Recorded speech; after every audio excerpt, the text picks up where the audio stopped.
প্রথম লটে টিকিট কাটা হয়ে গেলে দ্বিতীয় লটে টিকিটের দাম কিন্তু বেড়ে যায়। কারণ টিকিটের দাম শুধু 2 দিন কম থাকে। বড় গ্রুপ নিয়ে জীবনে আপনি পাবেন না, এটা আমার গ্যারেন্টি। নমস্কার বন্ধুরা, আরবেন্স ট্রাভেলগের আরও একটি নতুন ব্লগে আপনাদের স্বাগত। প্রথম পর্বে আপনাদের দেখিয়েছিলাম রায়পুর ক্রুজারে এসপ্ল্যানেড থেকে দীঘার উদ্দেশ্যে আমাদের যাত্রার সূচনা, on the way bus stops এবং ব্রেকফাস্ট কোথায় করানো হয়। আরও দেখিয়েছিলাম রায়পুর ক্রুজারের ওয়াশরুম, প্যান্ট্রি ও নানান সুযোগ সুবিধে। আজকে জানুন কলকাতা টু দীঘা বাসের টিকিট কাটার খুঁটিনাটি and also tips and tricks to get the best possible deal. This is my first journey by a bus. আমি এর আগে কোনোদিনও বাসে করে কোথাও ঘুরতে যাইনি। যখনই গেছি হয় ট্রেনেতে, নয় ফ্লাইটে বা প্রাইভেট কারে, এইভাবেই ঘুরেছি। আমি বাসেতে এই প্রথমবার। কেন? কারণ জগন্নাথের মন্দির উদ্বোধন হওয়ার পর থেকেই অনেকবার মানে বাবা মা এবং আমার শ্বশুর শাশুড়ি দুজনেই বলছিলেন ওখানে যাওয়ার কথা। অবশ্যই যাওয়ার প্ল্যান তো ছিলই, কিন্তু বাদ সাজছিল হলো এই তাম্রলিপ্ত এক্সপ্রেস। তাম্রলিপ্ত এক্সপ্রেসের পারফরমেন্স তো আপনারা জানেন। ইদানিংকালে মানে 3-4 ঘন্টার কমে তো এরা লেট করছে না। মানে সকালের ট্রেন সন্ধ্যায় পৌঁছচ্ছে, সন্ধ্যের ট্রেন ছাড়ছে না, কানা রাত্রিরে পৌঁছে, মানে যাতা অবস্থা। তো কিভাবে যাওয়া হবে? দীঘাই সাজেস্ট করলো যে বাসে করে একবার যাওয়া যায়। আমরা অনেক ভিডিও দেখতাম যে বাসে করে অনেকে দীঘা মন্দারমণি যায়। তো বাস কি আছে খোঁজ। তো খোঁজ চালিয়ে আমরা যা ঠিক করলাম যে 3টে বাস আমাদের খুব পছন্দ হলো। একটা শ্যামলী, একটা এক্সপ্রেস লাইন, আর একটা এই রায়পুর ক্রুজার। তো শ্যামলীটা একটু ইকোনমিক্যাল, আর ডানলপে শ্যামলীর কাউন্টারও আছে ডানলপ ব্রিজের উপর। আর এক্সপ্রেস লাইনটা এই জন্য দেখেছিলাম কারণ এক্সপ্রেস লাইনে সেমি স্লিপার যে সিটটা বেশ লেগ স্পেস অনেকটা আছে, থাই সাপোর্ট অনেকটা ভালো, বসে বেশ আরামদায়ক হবে এটা। আর রায়পুর ক্রুজারের সব থেকে বড় যে ইউএসপি, দ্যাট ইজ ওয়াশরুম। হ্যাঁ, প্যান্ট্রি আমাদের অত কিছু এসে যায় না, সে তো বাড়ি থেকেও খাবার নিয়ে যেতে পারি, ওটা কোনো প্রবলেম না পরে। সেই জন্য রায়পুর ক্রুজারটা আমরা সিলেক্ট করি। তারপর যেহেতু আমার কোনো এক্সপিরিয়েন্স নেই, কীভাবে কাটবো, কত টিকিটের দাম হয়, কখন বেশি কি কম, আমার কোনো আইডিয়া ছিল না। কারণ এর আগে কোনোদিন বাসে করে কোথাও বেড়াতে গেছি। তো আমি সেই জন্য এসপ্ল্যানেডে গিয়েছিলাম, সেখানে গিয়ে জিজ্ঞেস করেছিলাম। সেই ডিসিশন নেওয়া থেকে টিকিট কাটা অবধি আমাদের কিছু এক্সপিরিয়েন্স হয়েছে বেশ মজাদার, সেটাই নিয়ে মেনলি আমি বলতে চাই। আর টিকিট কাটার আগে নানা রকম প্রশ্ন মনে এসেছিল যে কীরকম কীভাবে কী হয়।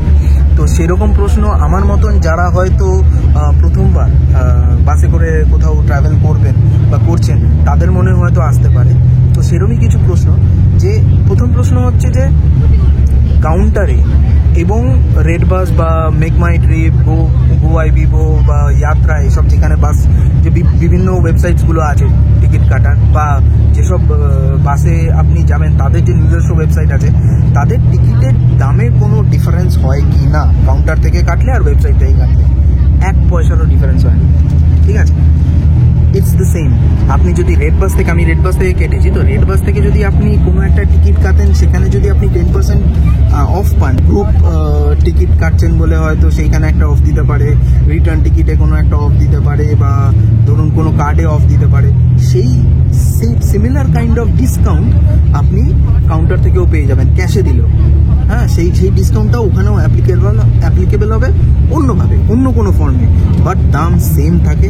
সে আপনি যেমন রায়পুর ক্রুজারের আমি যদিও কাউন্টারে যাইনি, বাট ওয়েবসাইটে, ওদের অ্যাপেতে ফোন করে জেনেছি, রেড বাসে থেকে দেখেছি, প্রাইস সেম থাকে যে সময় আপনি টিকিট কাটছেন, ঠিক আছে? দ্বিতীয় প্রশ্ন হচ্ছে যে কাউন্টার থেকে কাটলে আপনি কি পছন্দের সিট পাবেন? জেনারেলি অপশন থাকে না। আপনি যেমন রেড বাস থেকে যখন কাটছেন, আপনি নিজের পছন্দ মতন সিট কাটতে পারেন according to its price. But যখন আপনি টিকিটটা কাউন্টার থেকে কাটছেন, জেনারেলি ওই অপরচুনিটিটা থাকে না। বাট শুরুর দিকে কাটলে যখন লোকজন খুব একটা থাকে না, আপনি বললে দিয়ে দেবেন, অন রিকোয়েস্ট করে দেয়। আমি এটা শ্যামলীতে দেখেছি। শ্যামলীতে দেখছিলাম লোকে যে টিকিট কাটছিল বলছিল দাদা ওই দিকে সিটগুলো, মানে ইটস কাইন্ড অফ যেমন আপনি কাউন্টার থেকে যখন আপনি সিনেমার টিকিট কাটেন এই আইনক্স বা পিভিআরে, তখন আপনাকে দেখিয়ে দেয় না যে আপনাকে এই টিকিটগুলো দেওয়া হলো। তো ইটস সামথিং লাইক দ্যাট।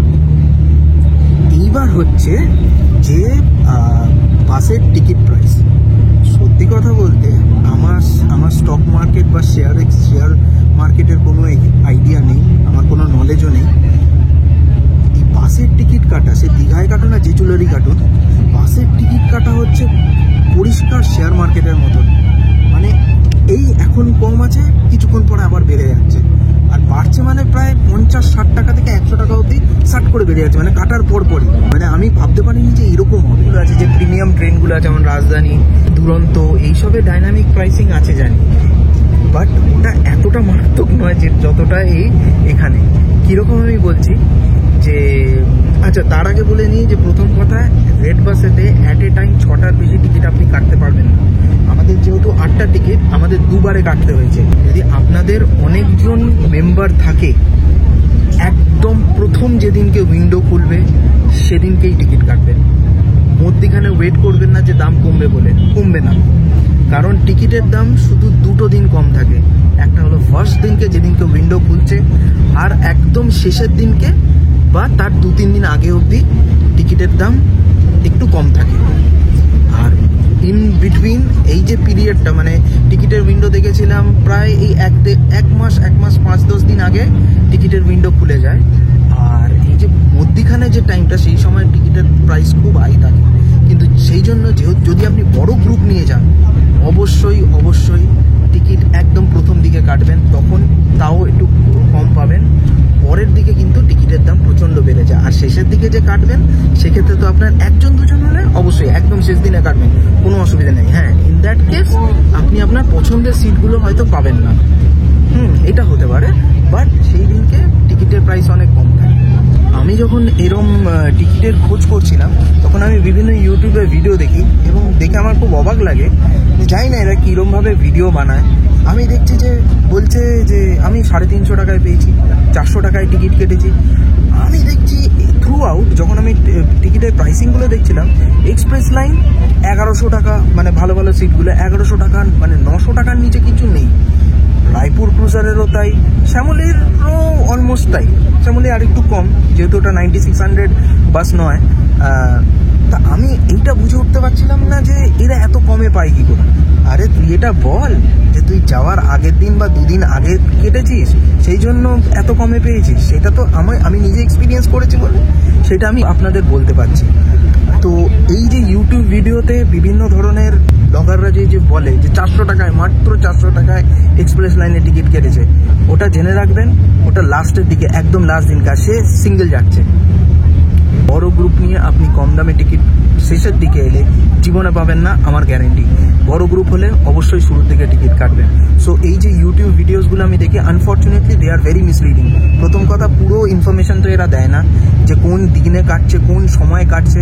এই আমি আপনাদের বলছি, এইটা হচ্ছে পুরো স্টক মার্কেটের মতন। আই রিপিট মাইসেলফ, যদি বড় গ্রুপ নিয়ে যান একদম শুরুর দিকে কাটবেন। যদি ছোট গ্রুপ হয়, you can wait till the end, but in that case আপনি কিন্তু পছন্দের সিট পাবেন না। এইবার একটা মজাদার গল্প বলি এই টিকিট কাটা নিয়ে রায়পুর ক্রুজারে। তো রায়পুর ক্রুজারে আমি যখন টিকিটগুলো দেখছিলাম, তখন সামনেরগুলো 900-950 থেকে স্টার্ট হয়েছিল, আর একদম পেছনের যে সিটগুলো ছিল দ্যাট ওয়াজ লাইক 600-650 টাকা করে। তো আমরা যে সিটটা নিয়েছিলাম সেটা হলো ওই একদম পেছনের পরের যে স্লটটা, মানে চাকার উপরে 800-এর উপর 10% ডিসকাউন্ট দিয়ে 720-তে 6টা কেটে ফেলেছি। এবার নেক্সট স্লটের কাটতে যাচ্ছি। নেক্সট স্লটে কাটতে গিয়ে দেখি ওই 720 আর নেই। 800 টাকার সেম টিকিটটাই যে লাস্ট দুটো কেটেছি, ওই 800 টাকাটাই বেড়ে 920 টাকা হয়ে গেছে। আমি তো চমকে গেলাম, এটা কি করে হলো? মানে ওই যেহেতু 6টা সিট একসাথে বুক করা হয়ে গেছে, আই ডোন্ট নো কিরম ধরনের অ্যালগোরিদম এদের কাজ করে, ইট rose up to like 900 rupees. আচ্ছা এই ব্যাপার। তো ওখানে আমার কিছু এক্সট্রা টাকা চলে গেল, but this is how it is. এবার ওই টিকিট কাটার পর আমি বসে আছি দেখছি অন্য টিকিটগুলো, দেখছি কীরকম দাম হয়, কীরকম কী দাঁড়ায়। তো দেখি যে অন্য টিকিটগুলোর দাম তখন বাড়ছে। মানে যেহেতু আমি বাল্কে 8টা টিকিট একসাথে কেটেছি, আস্তে আস্তে টিকিটের দাম বেড়ে গেল। সামনে 900, ওই টিকিটটা 1140 টাকা, আমার ভালোভাবে মনে আছে। একদম সামনের সিটটা 1140, আর পেছনের যেগুলো 600-650 টাকা ছিল, সেটা 750 টাকা হয়ে গেল বাল্কে কাটলাম বলে। অনেক দিন অবধি এই রেটটাই ছিল।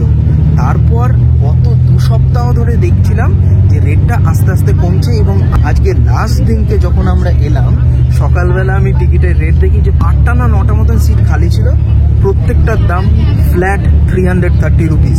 সো এই যে ইউটিউব চ্যানেলে আপনারা দেখছেন যে 400 টাকায় টিকিট কেটেছি, 300 টাকায় টিকিট কেটেছি, these are the seats that they are talking about, যেগুলো তারা শেষ মুহূর্তে কাটছে একা বা দুকা গিয়ে। টিকিটের দাম কিন্তু এত কম হয় না, একমাত্র লাস্ট দিনকেই এরকম কম দামে টিকিট আপনারা পাবেন। ইনফ্যাক্ট ফেরার যে টিকিটটা আমরা কেটেছিলাম সেটা ছিল শ্যামলী। তো ছিল কেন সেটা বলছি। টিকিটের দাম ছিল যখন আমরা দেখছি 526 টাকা করে। সো ফাইন, 526 ঠিক আছে, কাটবো কোনি পরে। ওমা, হঠাৎ করে আমি একদিন অফিস যাচ্ছি, তখন আমি টিকিটের প্রাইস দেখি হট করে ওটা 650 টাকা হয়ে গেছে। আমি সেদিনকেই বাড়ি এসে আগেন আবার ভুল করলাম, আমার খেয়াল ছিল না, আলাদা আলাদা করে কাটলাম। 650, 720, মানে প্রথম 6টা 650 টাকায় কাটলাম। ওটাতে ডিসকাউন্ট, গ্রুপ ডিসকাউন্ট ছিল, গ্রুপ ডিসকাউন্ট নিয়েই বোধহয় 650 টাকা করে পড়েছিল। আর পরের যে দুটো কাটলাম ওটা ওই 700 টাকা মতন পড়লো। তো ঠিক আছে, টিকিট কাটা হয়ে গেছে। সো যাতায়াত বোথ টিকিটস আর ডান। দীঘাট পৌঁছানো রায়পুর ক্রুজারে আর ফেরাটা শ্যামলীতে। ঠিক আছে, ফাইন। আমাদের 12 তারিখ বেরোনো, 8 কি 9 তারিখে আমি একবার এমনি রেড বাস খুলে দেখি রায়পুর ক্রুজারের একটা 11:15টার বাস দিয়েছে নতুন। ইট ওয়াজ নট দেয়ার যখন আমরা কাটছিলাম টিকিট ফেরার, তখন এই শ্যামলীটাই ছিল 9:50-এ। তো 9:50 একটু তাড়াহুড়ো পড়ে যাচ্ছে, বাট এছাড়া ভালো, বাকিগুলো সব দুপুরের দিকে। হঠাৎ করে দেখি রায়পুর ক্রুজারের একটা বাস দিয়ে দিয়েছে 11:15টা, আর এক্সপ্রেস লাইনের একটা ছিল অ্যারাউন্ড 10:30। নেহাকে বললাম কি করবে, বলে দ্যাটস আ গুড অপশন, কিন্তু টিকিট তো কাটা হয়ে গেছে, টিকিটের কি অবস্থা দেখি। তো আমি টিকিট প্রাইস দেখি, ওইটাতে 450 টাকা করে। হোয়াট, একদম নতুন, কেউ টিকিট কাটেনি, আমরাই প্রথম আর কি। 450 টাকা করে। বললাম 450? বেসিক্যালি ওটা 500 টাকা 10% ডিসকাউন্ট, যেহেতু রিটার্ন ট্রিপ সেম বাসে হচ্ছে, মানে রায়পুরে যাচ্ছি রায়পুরে ফিরছি, ওই জন্য 10% ডিসকাউন্টটা হচ্ছে অন দ্য টিকিট প্রাইস, মানে 500 টাকারটা 450 টাকা। তো আমরা কিছুক্ষণ ডিসকাস করলাম, দেখলাম যে কত টাকা ওই যে আমরা যে শ্যামলীর টিকিট কেটেছি সেইটাকে যদি ক্যান্সেল করি কত টাকা কাটবে। তো দেখলাম ক্যান্সেলেশন চার্জেস 15%। তো আমি তখন ভাবলাম যে যদি আমি রায়পুরটা কাটি, আমার বেসিক্যালি একটাই লাভ হবে যে একটুখানি ধীরে সুস্থে আসা যাওয়া করতে পারবো, দ্যাটস ইট। আর হ্যাঁ, একটু টিকিটের দামও কম পড়বে, বাট ক্যান্সেলেশন চার্জ তো যাবে, সেটা কিছু নয়। সবাইকে জানানো হলো, সবাই এগ্রি করলো। তো সেই দিনকে আমরা কি করলাম, আমি 2টো ক্রেডিট কার্ড নিলাম। মেঘার ফোনেতে রেড বাস ছিল, সেই রেড বাসে মেঘা দুজনের টিকিট অ্যাট এ টাইম, ও অন্য আমার দ্বিতীয় ক্রেডিট কার্ডটা দিয়ে কাটলো, আমি আমার আরেকটা যে প্রাইমারি ক্রেডিট কার্ড আছে সেটা দিয়ে কাটলাম। আমরা 8টা টিকিটই এইভাবেই 450 টাকাতেই পেয়েছি, মানে 500 টাকার টিকিট। এবং যেই কাটা হলো 8টা, সঙ্গে সঙ্গে ওই 500 টাকারটা হয়ে গেল 560 টাকা করে। আমি কিন্তু এক্স্যাক্ট অ্যামাউন্টগুলো আমি লিখে এনেছি যাতে আপনাদের বলতে পারি। হ্যাঁ, আমার মনে আছে 560 টাকা, ওই 500 টাকার টিকিটটা বেড়ে 560 টাকা হয়ে গেল। এবং পরবর্তীকালে আমি এই যে 12 তারিখ বেরোনোর আগের দিন, কালকেও দুপুরবেলা অফিসে দেখছি 800 টাকা অবধি উঠেছিল। দ্যাট ওয়াজ দ্য হাইয়েস্ট এই ফেরারটা। এখনও পুরোপুরি ভরেনি, বাট দেখবো আমি 14 তারিখে এদের কত টাকার টিকিটের দাম হয়, আমি এটা খেয়াল রাখবো। So to summarize the whole story, প্রথম কথা, কাউন্টার এবং ওয়েবসাইট দুটোরই price same. Preference of seat not available when you are getting the tickets from the counter, but request করলে পেয়ে যাওয়া যাবে শুরুর দিকে। আর রেড বাস বা অনলাইনে কাটলে তো আপনি নিজে থেকে সিলেক্ট করতেই পারেন। 3 নম্বর, যদি বড় গ্রুপ হয় একদম প্রথম দিকে টিকিট কাটবেন, ছোট গ্রুপ হলে you can wait till the end, no problem.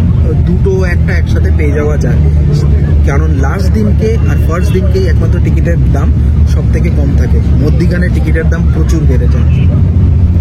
আর চতুর্থ পয়েন্ট হচ্ছে যে একসাথে 6টার বেশি টিকিট কাটা যায় না।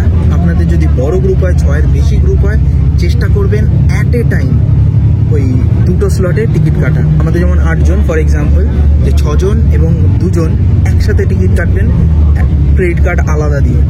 সো দ্যাট উইল হেল্প কে টিকিটটা দামটা বাড়বে না। যেমন আমি বললাম যে প্রথম লটে টিকিট কাটা হয়ে গেলে দ্বিতীয় লটে টিকিটের দাম কিন্তু বেড়ে যায়। সো অ্যাট এ টাইম কাটবেন 2টো লটেরই টিকিট, তাহলে সেম প্রাইসে পাবেন। হেড়িয়া ক্রসিংয়ে বেশ ট্রাফিক জ্যাম থাকার কারণে বাস এখন প্রায় 30 মিনিট লেট। চাউলখোলা এখনও প্রায় মিনিট 40 দূর। বাসের রাইড কোয়ালিটি বন্ধুরা বেশ ভালো হলেও যাদের মোশন সিকনেস আছে তাদের ট্রাভেল না করাই ভালো। বাসের সিটিং পজিশন যেহেতু খানিকটা এলিভেটেড, বডি রোল কিন্তু বেশ আছে। সুতরাং vomiting tendency is quite normal. তবে এটা বাসের কোনো প্রবলেম নয়, the comfort varies from person to person. Chaulkhola থেকে প্রায় ঘন্টাখানেক যাত্রা সেরে এসে পৌঁছলাম ওল্ড দীঘা বাস স্ট্যান্ড এবং দেখি সার দিয়ে সব কলকাতা থেকে আসা ভলভো বাসগুলি দাঁড়িয়ে আছে।